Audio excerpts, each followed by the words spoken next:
Part 2. Azure Moon. Verdant Rain Moon. Our chosen paths.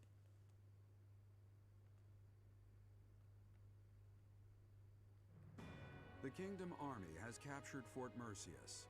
Managing troops from the now stable Western Kingdom and former Alliance territory, the Kingdom Army returns to Garreg-Mach to regroup and reorganize its forces.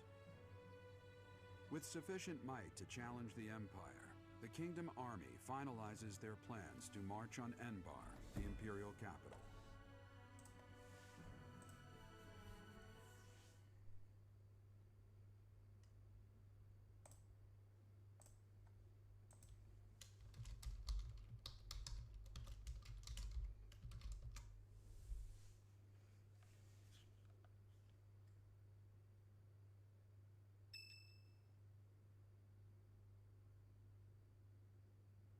Ah, there you are. His Highness was looking for you. He's gone ahead and started interrogating the prisoner, Viscount Kleiman's man. He said he'd like for you and I to be present as well. Will you come with me?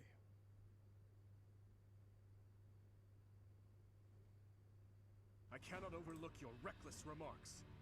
Are you really so keen to lose your head? I only did what I believed was right. I swear to the goddess that I'm not lying. Amidst the turmoil of the tragedy, Lady Patricia was supposed to be the only one who was unharmed.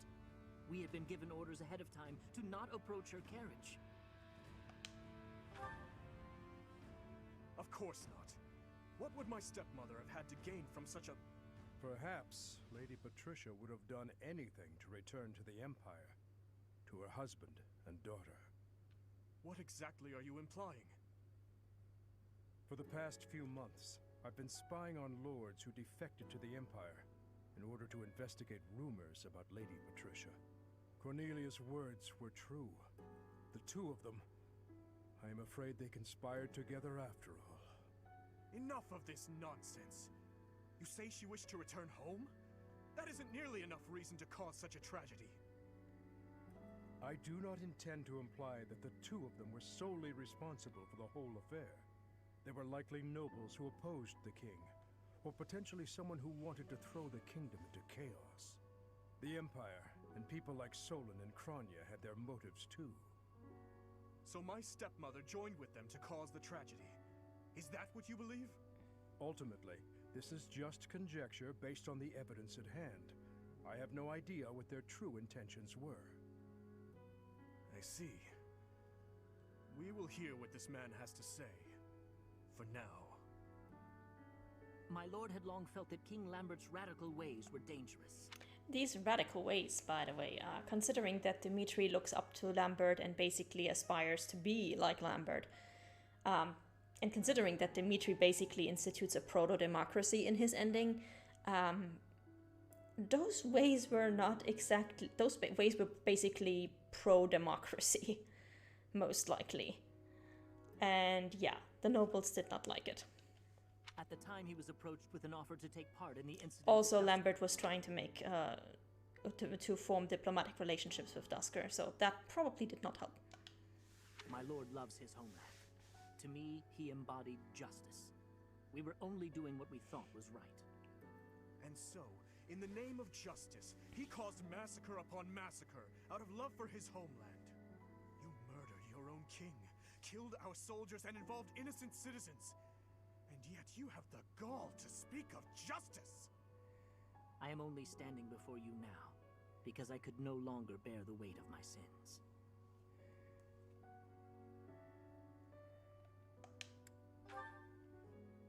No. I accept your hatred, and even the punishment of death. But I still believe it was a massacre in the name of justice. I gotta hand it to this guy, he's got balls of steels. Like, Gilbert, lock this man that in takes cell. cojones, honestly. Are you not going to kill him? I will make that decision once I have had time to consider this man's definition of justice. Yes, Your Highness. Aww. Look how far we've come from chapter 13, where he would have just straight up tortured this guy to death, all the way to, yeah, lock him up. I'll have to think about this.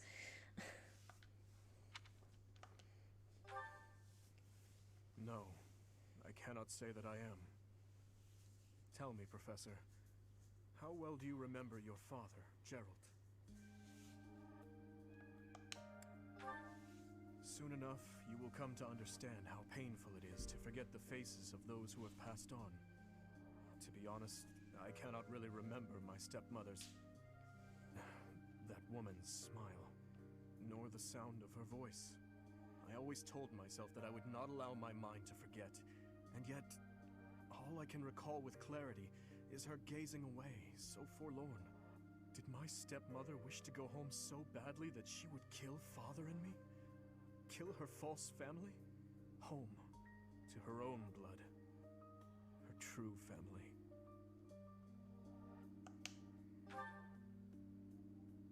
I suppose it doesn't make any difference now.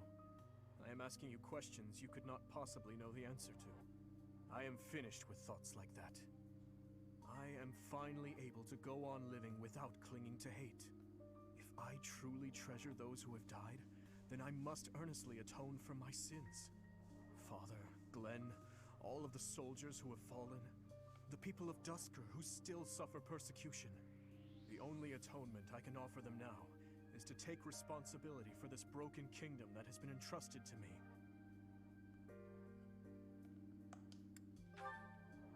That is why I feel that I must meet with Edelgard and try to talk to her. Do you think it is a fool's errand? Honestly, I think so too. But I must swallow my feelings and grudges, our whole history really, and ask her about this future that she sees. What she aims for once her domination is complete. What kind of justice she clings to as she fights.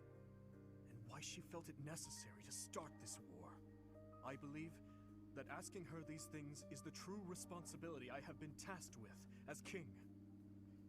Trying diplomatic approach first is always nice. We will march our troops to the Imperial capital. But before any battle begins, we will set up camp nearby and send a messenger. I will tell her that I need to speak with her in a safe place, without any weapons or troops. As to whether or not she will agree to my request, well, that rests solely on Edelgard. It sounds like a very good way to get yourself murdered, just before the final battle. My personal opinion, but okay.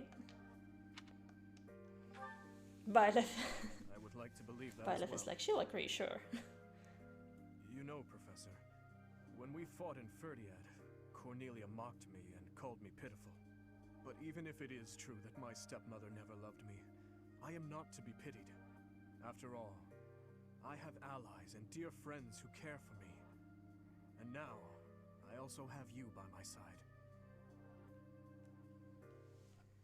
Aww.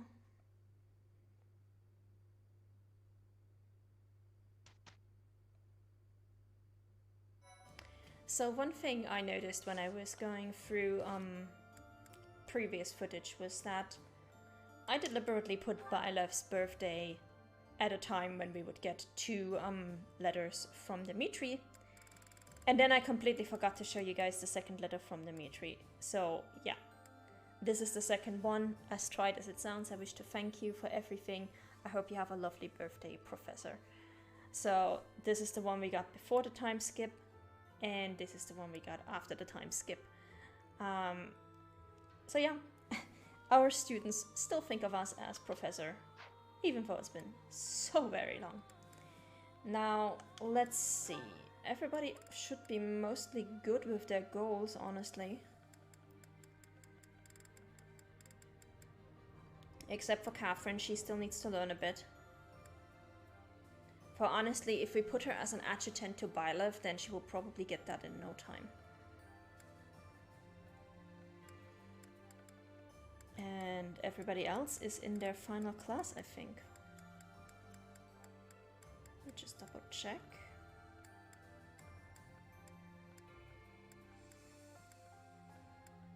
Yep. So it's really just Catherine. Okay, in that case, we are going to give Catherine... Where are you? She already has a broken lance. She's going to get an experience gem. And she's going to have her ranks in no time. Let's see. Choir festival doesn't really matter. It doesn't matter now which it doesn't matter which day we fight. We still have one paralogue to do, so I think we are actually going to do this paralogue this week, like right now, and then do 2 more quick level ups. And then we're just gonna have dinner here and explore here. We'll see. Exploration takes a while, so depending on how long the paralogue takes, we will probably do that next week. We do have 3 more birthdays coming up, and then this birthday we are actually going to miss. We're not going to get to the Deu's birthday. And like I said before, in all the other routes where you get to this month, which is Silver Snow and Verdant Wind, you do actually have the final battle on the final day of the month. But in the Blue Lions, because it's the Deu's birthday, you instead have the battle the day before, which implies that either Byleth or Dimitri, both works, take your pick, decided, you know what, one day is not gonna make that big a difference. We don't want to have like the deciding battle where we might all die on the birthday of one of our favorite classmates. We're just gonna do this a day earlier. And I like that. I like that a lot. So yeah, anyway, let's first of all go to inventory, because we did get a bunch of stuff. You're gonna need more concoctions, honestly.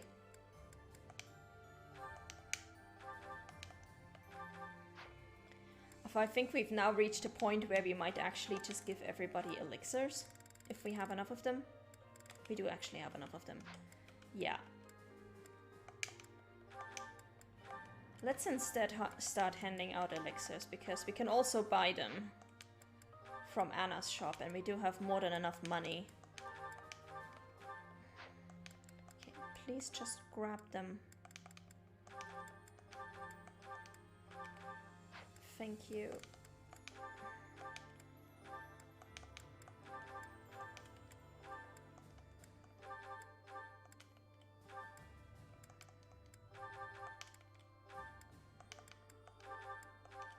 Because that's gonna make our healing so much easier. Can get rid of this. And this and this.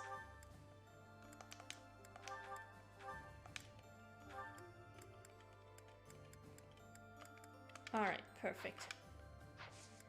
Marketplace, battalion guild, replenish.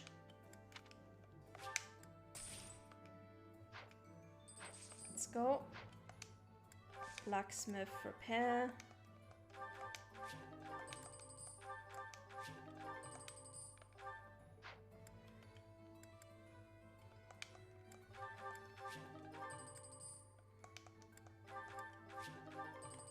But we have probably reached a point where we can afford to repair everything in between every battle, so let's just do that.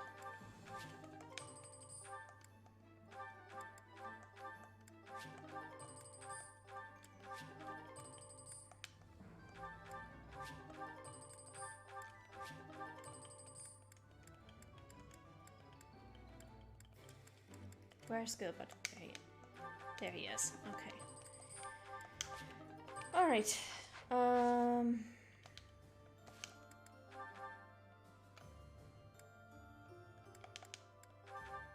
Let's start with the leveling, and then we get to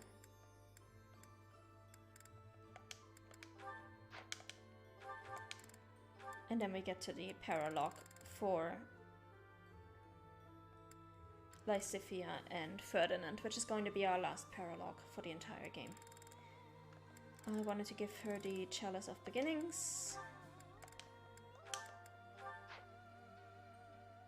Although, no, we are going to need to be in this class for the paralogue, so let's start with that. Let's start with the paralogue, actually. Makes more sense. And I want her on a flyer for this because I will forge ahead. She is going to need to be really fast to get out of trouble. Okay, battle. Let's go.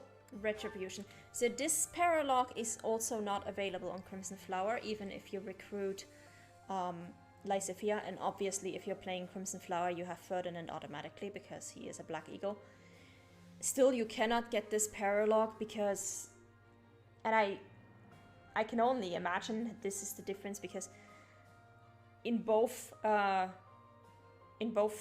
Crimson Flower and Silver Snow and all the other routes, Ferdinand's father gets put under house arrest. So technically the starting situation is the same.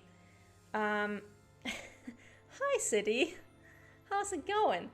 I checked my phone during stream because I do see the pop-up in the bottom right corner of my screen, and I'm like, this is gonna annoy me if I don't check what it actually is. So unless you want me to completely log out of Discord and Telegram while I'm streaming, that's gonna happen. Anyway, where was I?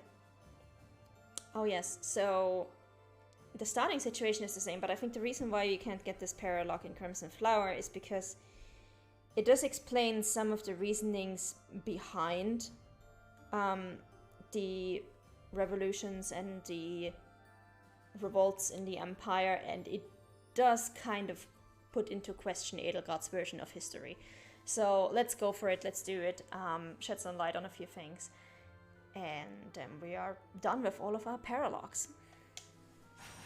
This one is annoying though because there are a lot of moving pieces in this battle, and you really want to be very careful, and you want to have any characters you don't use in high movement classes to get them out of trouble. You can't stop running. What? We got you. You're the Prime Minister, aren't you? Not anymore. He lost his power and his fancy title. Now he's just a man. Shut up! Yeah, do you know what you've done to regular folks like us? Since you villains took over the Hrim territory, our lives have been nothing but pain and misery. Heavy taxes, forced labor, it's brutal. Now we're gonna make you pay. Yep.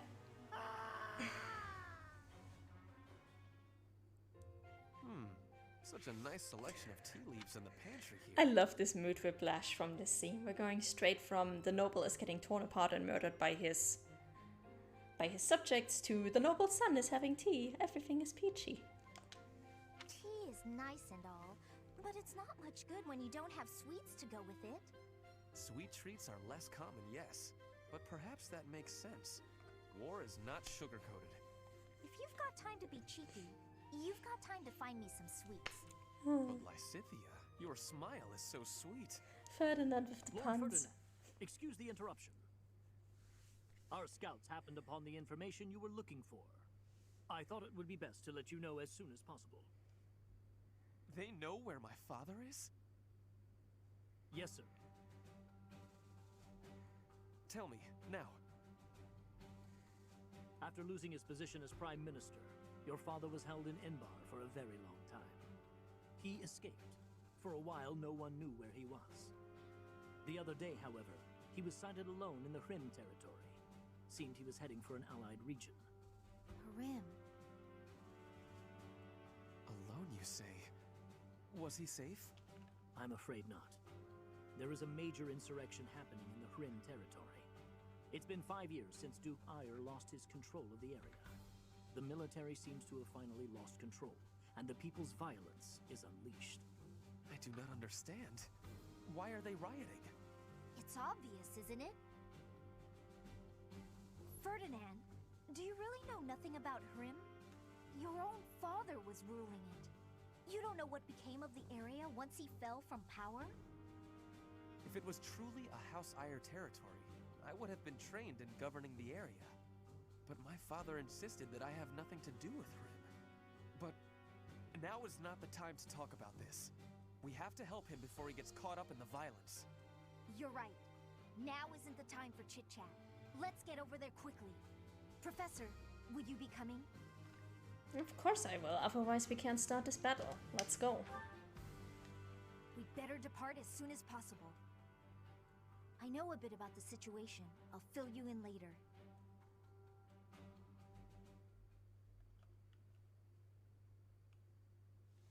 Alright, so obviously we are using neither Ferdinand nor Lysithea in battle, so these two are gonna have exactly one job.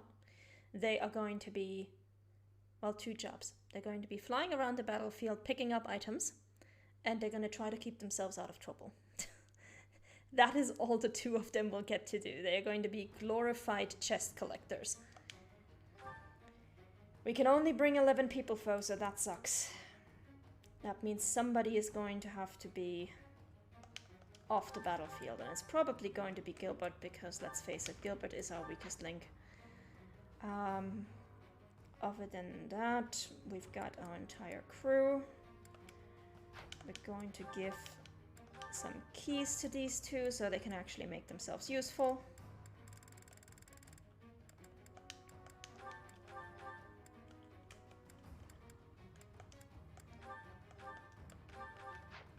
Alright.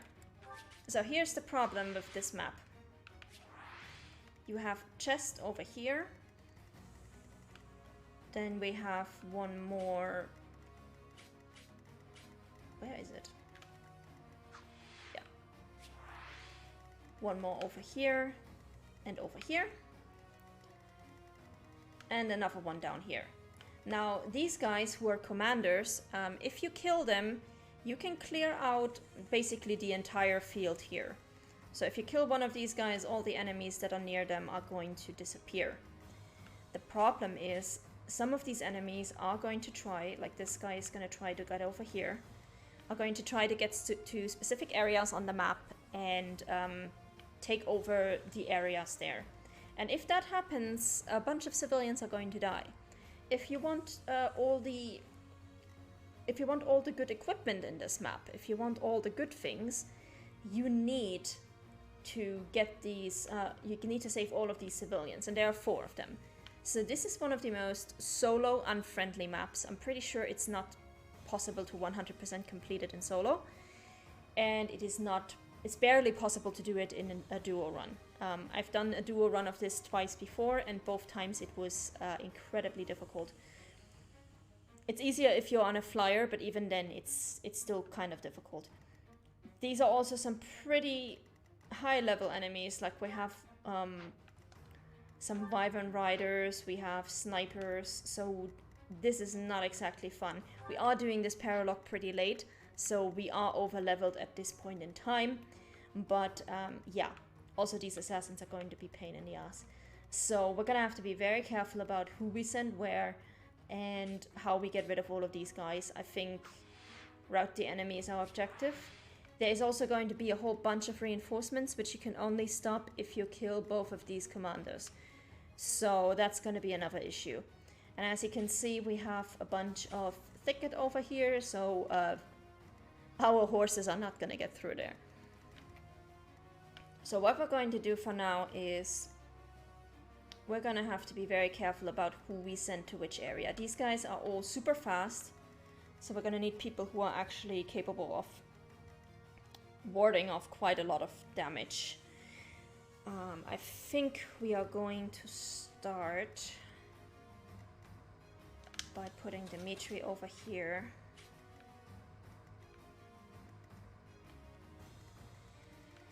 We're going to take Felix over here because he'll be able to take out these guys with ease. He's fast, he will have no problem taking out this guy as well. If I can park him here, he will even be able to snipe this dude, so that's gonna be fun. And we're going to put Ingrid over there so she can fly over here and start making her way towards this guy. Other than that, we are going to need... what do we have here? Let's actually put him over here.